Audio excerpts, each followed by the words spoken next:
Right, good afternoon, everyone. It's lovely to see those of you who have joined us and for the rest who will listen afterwards. And so we really are, it's a tough, deep subject to start the year with, but at the same time, it is one that I believe that really is important. So for those of you who don't know me, I'm Linda Smith, and I'm the CEO of 50 Plus Skills. And we've been running a series of longevity conversations around different tracks of life that should be of interest for us in a longer life. And this is the track on finance, and a really important one. I remember in the very early days when I started doing this work and was knocking on the door of insurance companies around what we were planning to do. And they actually, I felt like they laughed me out of the room, saying that finance was all that was important, and maybe what we were suggesting could be the wrapping on the box. Well, nearly 20 years later, I'm absolutely adamant the money and the box is important, but certainly what it is in a longer life is just as important. And that's why we do a whole bunch of tracks on purpose and working longer and care and all kinds of things. But today, finance is the subject. So just for a little bit of context, my own kind of crossroads with money came in my early 50s, being single, not having saved enough, having a conversation with Kim Potgieter from Chartered Wealth, who asked me, what's my money story? And I kind of really had to kind of say, well, my mantra is I don't have enough, so I'll just keep working till the day I die. And so she said to me that day, you have to lift your head and you have to look yourself in the mirror and you have to decide what that looks like, and then you can put actions in. And so I'm always grateful to Kim for that, because I did put my head up, I did look in the mirror. And at that point, she said, if you start drawing down at 60, your money will be finished by 64. So I had to make some really tough decisions around working for longer, finding ways to create a future. And now 1 year off 70. So I've done that hard work, but it hasn't felt like hard work because I've had a fantastic financial planner and team alongside me to do that. And so that's why this session is so important for me, because I know for many of us that in a world where we're going to be living longer, we want to make sure we have enough to the end. And so, yeah, that's the kind of the backstory as to why this is so important for me. So Tom is actually my financial planner. When I moved to the Cape, I moved from Jason, who I was with Chartered in Joburg, to Tom. And Tom heads up the Cape Town office of Chartered Wealth. He has a BCom degree in economics, tax, and accounting. I think all the subjects that I would hate to do, but well done, Tom. We need people like you in this world. And in 2022, from the Financial Planning Institute, he was one of the top 3 financial planners in the country. So, Tom, I'm going to hand over to you for you to kind of just talk us through a little bit of the art of accumulation and decumulation of wealth and why it's so important in a longer life. Thanks so much for being here. I really appreciate it. Thank you so much, Linda, and thank you everyone for joining the call and having me on. I've been a financial planner for 16 years, and I've really grown to just love the work we do and how much it helps day-to-day people. So I'm really passionate about it. So I hope that comes through. And this topic is a great topic. Accumulation, decumulation, those words people don't really use. People use saving and spending. And that I like accumulation, decumulation, because it's not just about money. When you're accumulating, you're also accumulating skills. You're accumulating knowledge on yourself. how you fit into this world and where you want to be positioned. And so I really like our position. I also so I'm going to share my screen as I go along. I also like the just checking that everyone can. Perfect. Thanks, Jane. I see you put a thumbs up. The word art is so apt for this topic. Linda touched on it. The reason I think it's so apt is because accumulation and decumulation of your wealth, and it's obviously money related, but your personal and your individual wealth is so bespoke and so specific to each one of us. That's why it's an art. Yes, there are money principles. Linda mentioned about saving, about you know, about budgeting, and there are money principles absolutely that apply to accumulation, decumulation. But a lot of this, and particularly in decumulation, is really an art. It is so specific to who we are, who, and what we want to really achieve, those goals, those visions, those absolute dreams that we have. And that's very important to remember. This image, I was telling Linda that I'm very hip now, close to 40. So I used Copilot, which is Microsoft's AI. I won't tell you how long it took me. I worked into the hours of the night, but I asked it to generate me this image with that topic. And then I conversed with the AI and got it to this point, which I thought was quite apt, is because in accumulation and the decumulating phases, we really, my sense and how I've dealt with clients, or what I've dealt with clients, is we're on this balancing beam around how much to accumulate and balancing that with spending and living. And again, it's not something we wake up one morning and go, I've got it. I've got the absolute silver bullet. I'm now set for life. I can spend and save and not, and I know exactly what's going on. It's a constant for all of us, me included. And it's something to be aware of and to constantly, not to be paranoid about, but just to be aware of and know that it is important. What helps with this is having a plan, and having a plan where you understand the elements that are important to you are all included in your plan. That's money, to family, to travel, to work, to whatever those elements are to you.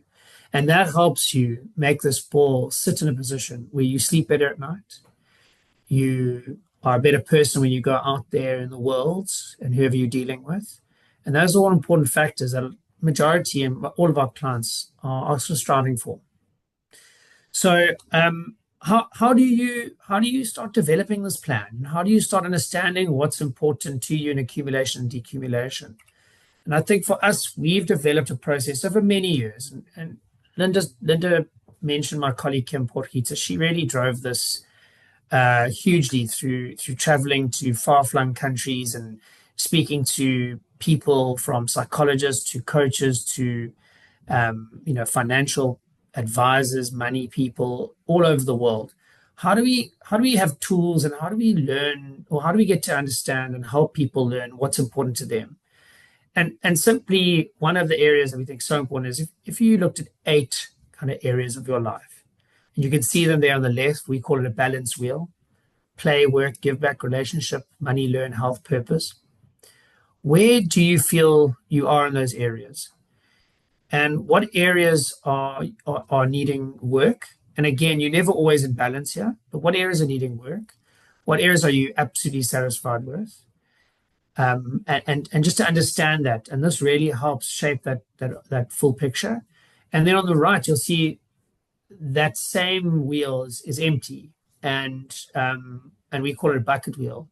And what we practically do with clients, we say, okay, let's go around. Now we spend time in this area. Let's go around and see what is it that is important to you in work? What is it in learn, in play, in purpose, in health and give back?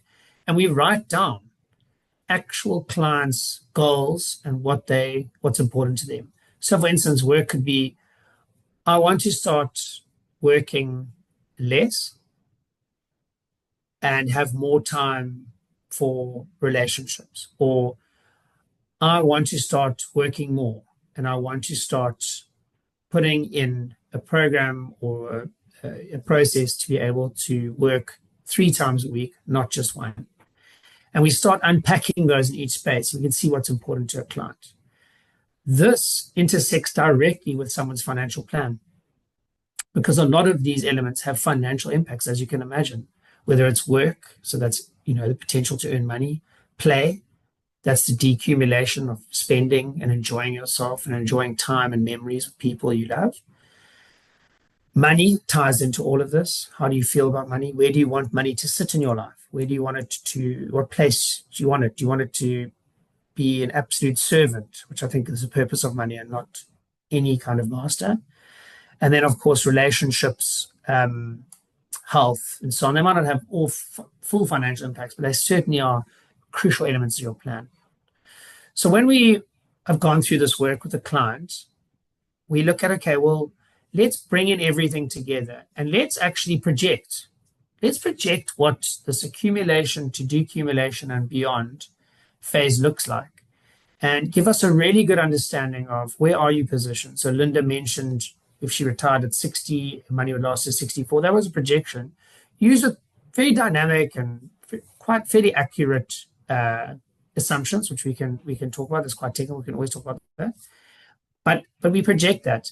And very importantly, when we project, it's not a once-off, thank you, go on your way, all the best, I hope it works out. These plans are living, breathing plans. They change as your life changes and as situations change. And so they adapt. But to have a plan to start gives our clients a lot of comfort and understanding of, okay, this is what I need to do, and this is how I can do it. And it's actually not as intimidating and overwhelming as I thought. And that's what we see a lot. Clients have quite a big fear. Your mind is quite good at going to the absolute worst case scenario, which is beyond practical. And that then becomes your reality. And it's a story that you start believing. But if you haven't investigated it, and I'm obviously being a financial planner, I would always advise to use someone who's third party, who's not emotionally, as involved as you, and can just give you really independent sounding board advice. Usually that projection looks a bit better. So I've just drawn some examples of what I'm talking about when you talk about this accumulation, decumulation. This is quite a simple graph. And what you'll see on the left, on the x-axis here, this is amount of assets. So money that you have saved that you can draw an income from. In this scenario, and sorry, the y-axis is years. So you'll see starting 2026, and every sort of 4 years, there's a marker, but there are years in between. So you'll see here, this person, they have assets at some point, they draw down on it, and these assets last them just over 20 years. What's involved in this? Well, we've assumed that the assets grow by an amount, and we anchor that to inflation because, very importantly, your expenses and your spending is in inflationary context. That is something that is global and has always been global. So we need to try and anchor that assumption with the growth. So that's inflation plus 4. Your spending increases by inflation, or this scenario. You have living expenses and you have bucket wheel goal items, traveling, give back, etc. Everything that we went through in the previous slide. But what happens if, through this decumulation phase, you decide, okay, well, 20 years, I'm worried about longevity. I've got good genes in the family. We know medical advances. Medical aid, as expensive is providing support. And so there's chances we're going to live longer. I mean, the stats are out there. I think probably in the 50 plus in Linda's sessions that she's had, those stats have been shared. It is really real around people living longer. So how do I add some longevity to this? So in scenario 2, I said, well, what if you delayed your decumulation? You continued working. You're not saving in this scenario, as you can see from the assumption at the bottom. You're purely just delaying, and you're letting your investments you're saving, you let them time to grow. That compounding effect of not drawing and letting an extra year, 2, 3, 4. And so this is delaying by 5 years. And you can see how the assets grow for the next 5 years. And then when the same living expenses and bucket wheels and goals, which have all been catered for by inflation. So if they're 100 today, in 5 years' time, they're 120, whatever that number is. So that's taken care of. You want to make sure you have the lifestyle today. that decumulation now pushes this graph out by an extra 10, 12 years. And that's very powerful.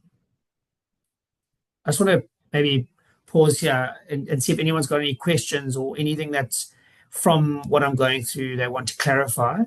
I have gone through a bit, but if there's anything that anyone wants to say, please just stick your hand up. Jane, Linda, we'll see it, and you're welcome to speak up. There's a question session at the end, but at any stage, yeah, please do just let me know what your thoughts are. Nothing. Okay. Well, I'm going to carry on until someone puts their hands up, but please, very welcome. Then I thought, okay, well, let's look at another scenario, and here's a scenario where we have pure decumulation stage, but supplementing it by less of an income. So I like what I do, but there are aspects of my work that are becoming tedious. I don't feel fulfilled. It doesn't bring me purpose. I wonder if I can scale back those aspects, and I'll earn less. I'll earn 50% less, but I'll earn 50% less for a period of time. And the shortfall in my expenses that I need will come from my investments, but it'll be a smaller percentage. And how does that affect my projection? And again, if you supplemented your income by 50%, the income you need, so your expenses, by work, you can again get another 10 years out of your investments. And this is just from day one. You could not work for 2 years, and you could have work from year 3 to year 10, and it could be at a lower percent. I think people forget the power of earning to supplement some of your income and not drawing the full amount from your investment really has a good compounding effect and can increase your longevity assets by a good few years. I think that's decumulation, the different options. There's so many scenarios you can imagine. There are scenarios around drawing less and how your assets are invested. There's always risk involved in how the assets are invested. But I think the key about those graphs and decumulation is, and I was speaking to Linda about this before, and some people find this a bit overwhelming, but one of I would say, the aspects of your financial planning that you are most in control of, not all, but most, is your spending. So yes, you have overheads, you've got medical aid, you've got rates and levy, we understand this, but you have some control over some of that spending. What you don't have control of is what the market does. You don't have a control over CPI or inflation. You don't have control of those elements. So to obsess about it, to us, seems like pouring energy into a space that is very hard or impossible to control.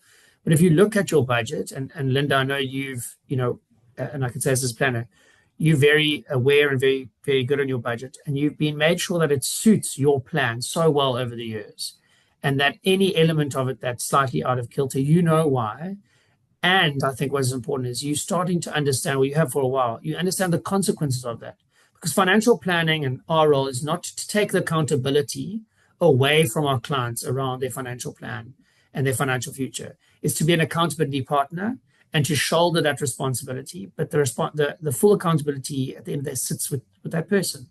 And so if they're going to do the work, which is so important around their expenses and what they're spending and having a good, clear picture, it's going to help them, hugely looking forward and feeling confident that a projection like that is real. It has taken the facts into consideration, and the ongoing relationship and the updating and the reviewing and the understanding of it when things change is just as important.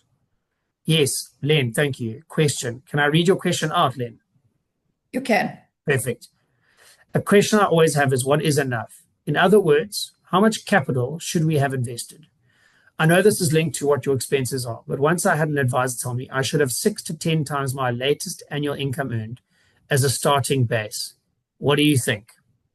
Great question. And how long is a piece of string, essentially, Len? But I think there's mathematical answers to this, which are straightforward and cover a huge base of people, but never talk to each individual in that huge sample size. And so mathematically, if you have an investment and it's growing at a rate of 10% and you're drawing 4% and inflation is 6%, those numbers can work for you.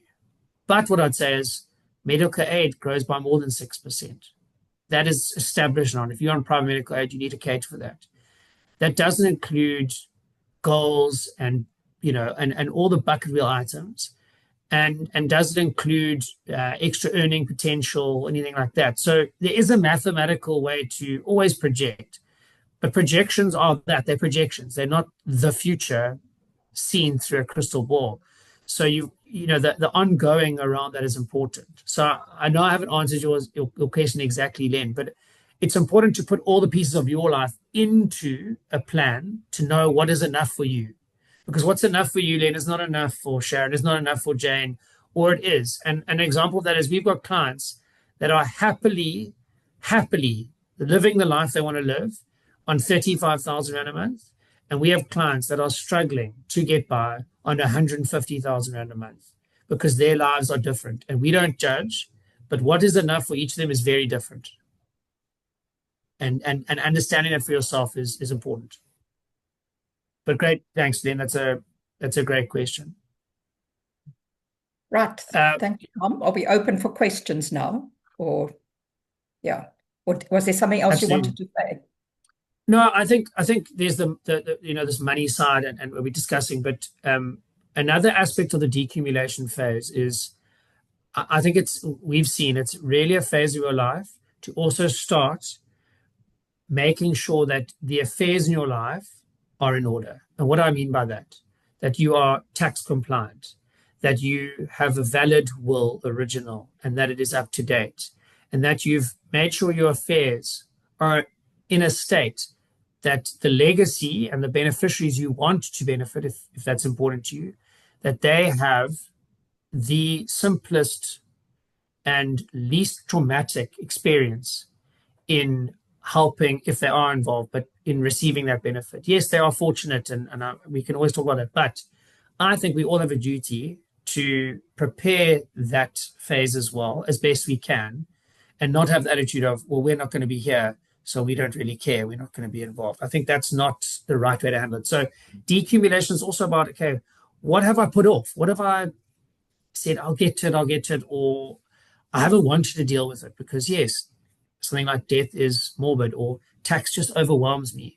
Find people to help and find people that are going to understand and talk to you at a level that you are confident that it's going to be sorted in the way that you want. I think that's very important in that decumulation phase. So there's the money and making it last, but there's also your actual affairs as well.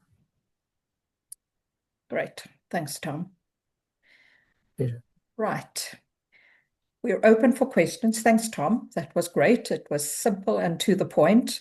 And I think, Len, your question leans into what Tom was saying about the art.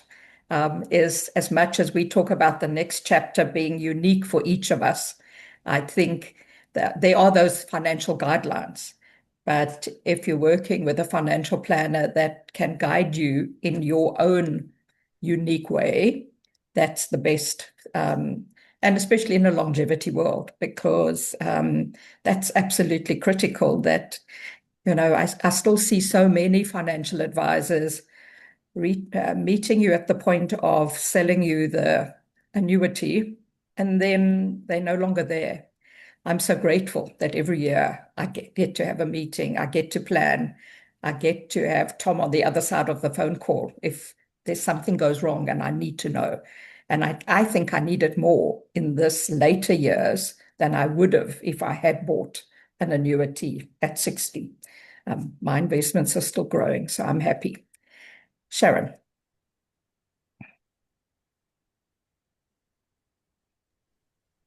Right, thank you, Tom, and thank you, Linda, for arranging this. My question is, Tom, you would be obviously familiar with the term of the life of my money. And I think so. what makes that up? What goes into that calculation? So just so I understand, Sharon, the life of my money. Yeah. How long is my money going to last me? Yes. Okay. So those projections that I showed you had a few assumptions at the bottom, but how long does your money last you? And the factors that are important is your spending, and that spending is your monthly expenses. And outside of that, what do you want to achieve? And how we would start would say is let's do some Disney dreaming and let's put it all out there because we're projecting. I think we've seen people, if you don't open your mind, you're going to automatically say, well, in my mind, I can't afford to do X, so I'm not going to even put that on the table. And we're going, no, hold on, let's put it on the table. We'll tell you if what the consequences are. But first, put it all out there. So your spending is important. The assumption of how your spending increases, inflation, is crucial. So the biggest risk to longevity is inflation eating away at your money, not how risky your money is. That is a factor. But if you are planning for 20 years, 30 years, you cannot have your money invested too conservatively that it's not going to beat inflation and grow efficiently to be sustainable.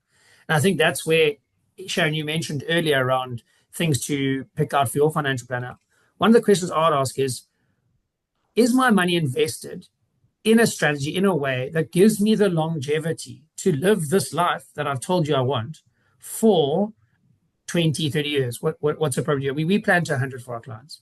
That is where we are planning, and we have been planning, and we're in discussions that should be planning longer as a business because we're seeing this longevity.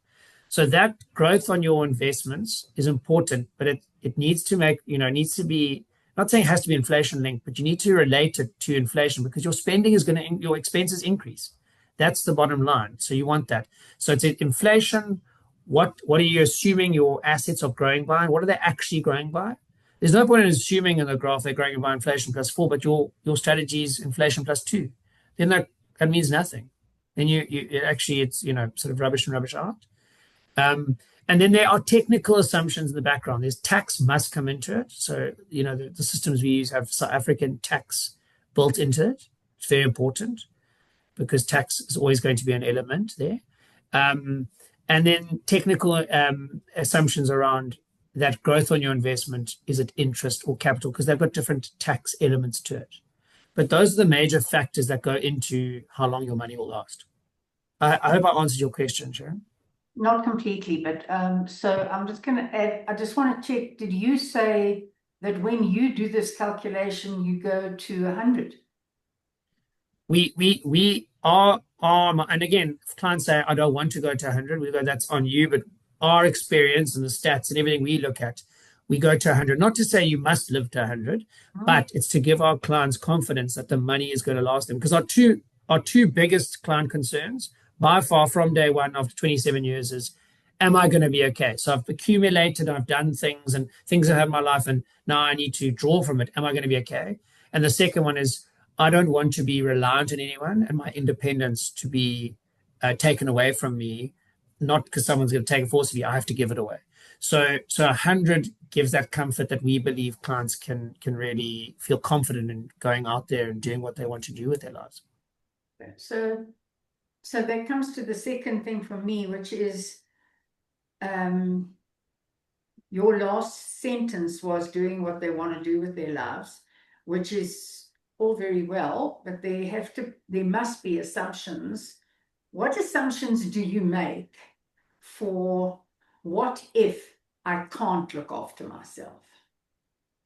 What if I am not able to do this and not able to do that any longer? So in other words, what if the medical just goes right through the how does that get built in? I'm curious about that. Great question. We do this all the time. I did this. So on Monday we had a client who has their mother had dementia and passed away, and she's very concerned about her future and it potentially happening to her. So we built in, and we're very, very factual. She said, I've had a look at what a dementia care facility costs per month, and it's this. And I've looked at stats around how long people, what the lifespan of someone, et cetera, and so on. And so we built in those numbers. We said, okay, at age 75, you want to see a scenario where you move to a facility and you have this care, and it costs this in today's value, but we make sure it's increased with inflation. So it doesn't matter if you plan for 75 or 80. whatever you put in today's value, our system makes sure and that it just grows. And this is what it looks like for you.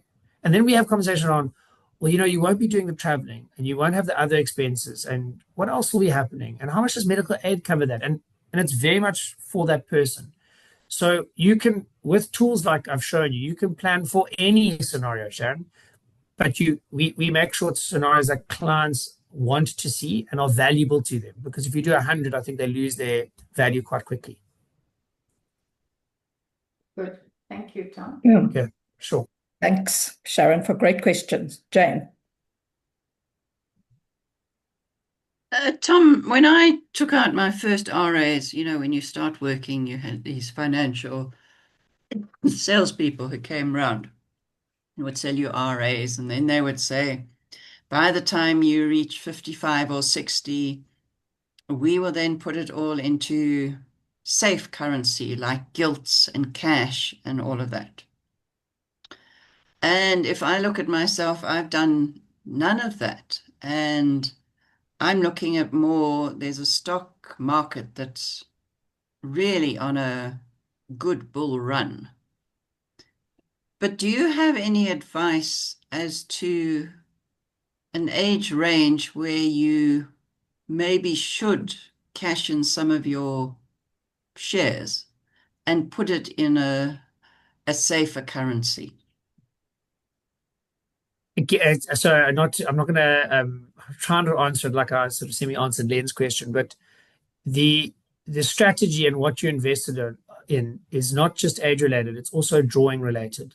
And I'll tell you why. Because if you are drawing heavily from an investment, there's something called sequencing risk, and I don't want to get too technical, but it's basically the risk of needing money, whatever regularity that is, if it's monthly or annually or biannually, whatever it is, and needing that money. And if you're in a higher risk or higher growth strategy with concentrated equity, whatever it may be, that has the ability to be 50% down 1 year. And if you need your money to pay for your expenses, you crystallize that loss when you draw the money out, because the loss is on paper until you actually realize it. And so there's another element to this question, I think, Jane, around, is the strategy too volatile for your drawings and brings in another risk that you are going to deplete it sooner than, even if the market does well, purely because you're drawing at a rate and a regularity that affects it. So again, this planning process allows us to understand what kind of return you need to target to make it work. And then we'll go through what are the risks of that return. So why is it important that you do take the risk, or we don't think it's worth taking the risk, and you need to actually go to a lower strategy that has more conservative assets, potentially. And this is the consequence, but you have the confidence you can draw out the income you need regularly without someone phoning and saying, it's 50% down. Can you stop your income this month? Because if you do, so that it's a bit more of a balancing act. I hope that sort of answers you. So the age is important because obviously there's a life expectancy, and yes, we're living longer, but that comes into it. But the volatility risk side is also very important to consider. So if you're able to still keep your investments without drawing down on them, you should just leave them there. But once you start drawing down, then you need to assess. Exactly. You should More consider, risky. is it appropriate, this level of risk? And risk is really the volatility in this case around. So is this still appropriate for me? I mean, if you're drawing 1% per year from an investment, that's a very low drawdown. You could probably handle volatile strategy and higher growth, but it's easier said than done. And we know this is all very emotional and very psychological. And so seeing it happen to yourself and someone saying you're down 50%, but hang tight because it will get better, is quite hard to actually do as well. So there's the behavioral side that's important. But yeah, you've got more options if you're not drawing from it. Okay. Thank you. Great. Sure. Thanks, Jane. Anybody else? Any questions? This is the way we all learn together. I don't know how to do the Jane. I don't know how to do the hand. Just talk. There's no problem, Jane. Yeah. Like this, Jane. Like this. Yeah, no, but it comes up on the thing, a little yellow hand, and I think, oh, that's so cool. Anyway, I just I was in England working, and it was quite ironic because when people said to me, how long are you going to keep this up? And I said, well, I need to be here until I'm 75. And the irony is, had I stayed in that job until I was 75, I would not only have benefited my own personal pension, but I would have collected the English pension as well. Anyway, I made a move, which was a wrong move, and I'm here back in South Africa. I have English money, but I also have money invested here. However, I'm not entirely happy, and I haven't been, in fact, since I invested it. And I am not in a proper job, which I would like to be. And so I do pet sitting for pocket money and a few other things. So I need to frankly make an appointment with you, number one. And number two, the question of coming back to South Africa and trying to get a job as a plus 50, or in my case, a plus 70, is pretty difficult. And it is, I think we all know that. And I've tried and I've tried and I've tried. So I'm in a position where for now I'm all right. But if something should slip and it all falls apart, I'll be on the street with cardboard. So we need to have a conversation. That's all I want to say. But thank you. Thanks, Jan. I appreciate everything that you are saying. Thanks, Jan, and thanks for being open and vulnerable and transparent. No point in being anything else. No, I absolutely don't. But thank you. I think everyone everyone appreciates that, I'm sure. But welcome, Jane, to get my details from Linda and give me a call. I think just knowing where you stand, again, I don't know your situation obviously at all, but there's a relief and understanding where you are and that there's a path forward. Whatever that path looks like, I think there's a lot of people can feel a bit more in control and understanding. So please, happily reach out now. Yeah, I'm also deeply interested in investing. I've done a course or two, and but I've got to the stage in my life where I can't manage my own. I can dabble with a bit of stuff on the side and let it go up and down like I do with my stuff in England. But it's my what I call my fun money. It's a little bit of that I can play with, but it's this is serious. When we get to our age, it's kind of like the wall is coming very fast. Yeah. Thank you. Yeah, thanks, Jan. The decumulation phase is also a hard phase because the opportunities are far less. That's what you're saying. I mean, I think everyone's aware of that.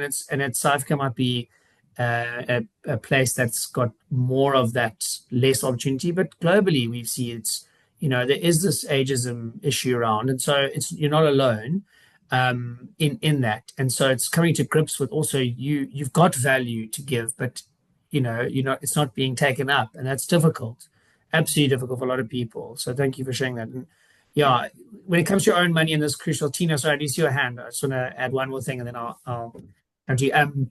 Just this phase, you're absolutely right. You don't have the opportunity to add to it. Well, significantly in general. Everyone could be different, but you don't. So what you do with what you have is important. I mean, it always is important, but you don't have a fallback of when you're young and my age. My biggest asset is still myself, really, and my earning capacity. And so it's completely different. And so I still take investing seriously, but I know that I'm going to leave it in a high growth, high risk. It's going to get managed by someone else. I'm not going to look at it because I want to look at it in 25 years. And that's very different for you, Jane, and your situation. So thank you for saying that. It's very appropriate. Thanks, Jane, Tina. for being vulnerable, because I think that's one of the reasons I'm so passionate about this, is there are so many of us that are living in fear of what the financial markets or the mantra is about if you get to 60 and you don't have 5 million and you're drawing down 4% or whatever they say on those slides. And I remember being in a conversation and the one woman put up her hand and she said, "What if I don't have that much at 60?" And he said to her, "It's too late for you." And for me, that was just the wrong question. And my own story of, I mean, I think, I'll happily share, is when I sat with Tom last year. Now mine from 64 has moved to 93. That's a big shift in having a plan between mid-50s and 70. And it's about just looking yourself in the mirror and then finding a way to walk that plan, knowing what the reality is. And even though your pet sitting and house sitting doesn't give you a lot, it's your pocket money at this stage, but it means you're still earning and can draw down less. And what Tom said in that one slide is when we do something, it helps our money to stay growing. But yeah, thanks for that question. I think it's an important one for many of us. Sorry, Linda, I just want to say, Jane, I just want to share my story with you. I am a client of Tom's, and him and Lisa have helped me tremendously.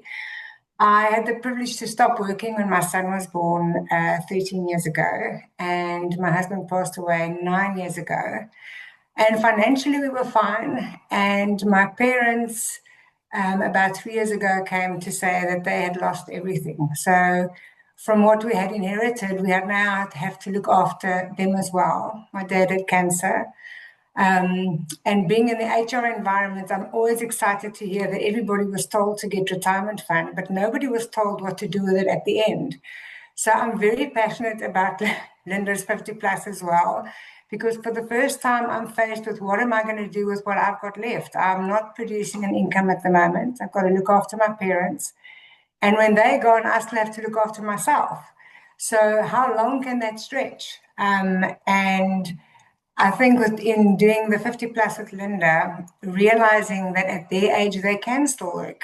I had to put up a carport the other day, and the homeowners association had to come and do an inspection.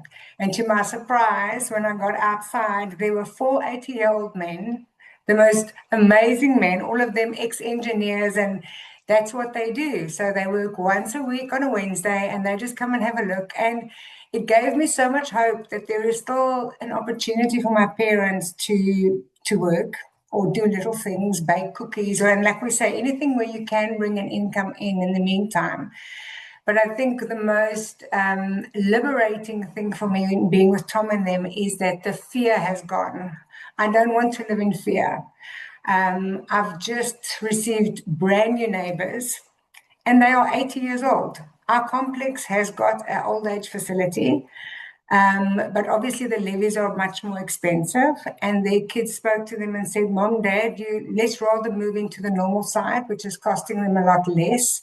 They've got extra 2 bedrooms, so if they do need care, they'll bring carers in." So I think there's your circumstances will very much determine how long your money is going to last.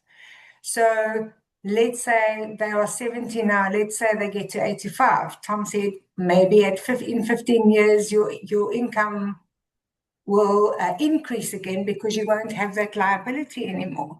So there's all sorts of things that one has to consider. You can't really have a bulletproof plan. But what excites me is that you think of it and you say, what is worst case scenario? It's not going to happen, but let me rather, whenever there is an opportunity for income, do it. I'm being vulnerable now. We overdraw it. Well, drawing a lot more this year than normal so that I don't have financial issues, so that I can get to a space where I can start working. And then from next year, I will supplement the income and we can draw less. So it's just so liberating when you are able to sit and talk about all the possibilities. And it shouldn't create fear, because I hear everyone is like, how long is it enough? How much is enough?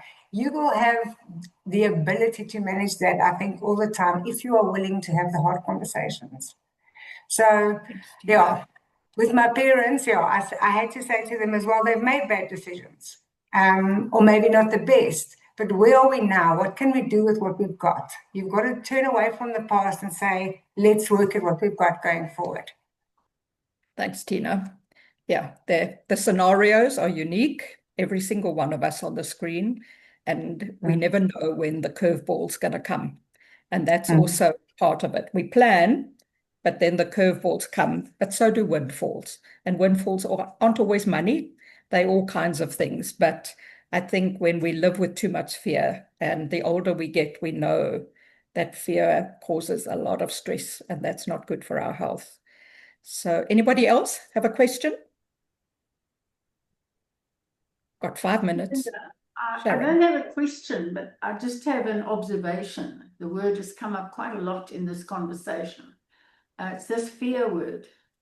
In the 20 odd years that I've been coaching, I come across this quite a lot of these kind of conversations. And I always say that the fear is based on something imagined, until you actually sit down with some expert, someone who knows money and who knows this kind of work. Until you do that, you will be in fear because you don't have any fact to banish the fear. So one has got to do that. You've got to sit down with someone who can give you a perspective change. Wonderful, Sharon. Thanks, Sharon. I think that was very well put. Yeah, That's that unknown. Yeah, the unknown, and it's huge, and it's shared by everyone. Sharon, I'm sure you sort of saying that it is common, and you're not alone. I mean, like all these things, it is absolutely common when it comes to money and the emotions behind it. It's very common. Anyone else? Thank you so much, Tom, and thank you everyone for being here and for creating the conversation with Tom. We really appreciate you, and we're so grateful that you came and gave of your time for us so that we can all sleep better at night and look ourselves in the mirror. Thanks so much, everyone.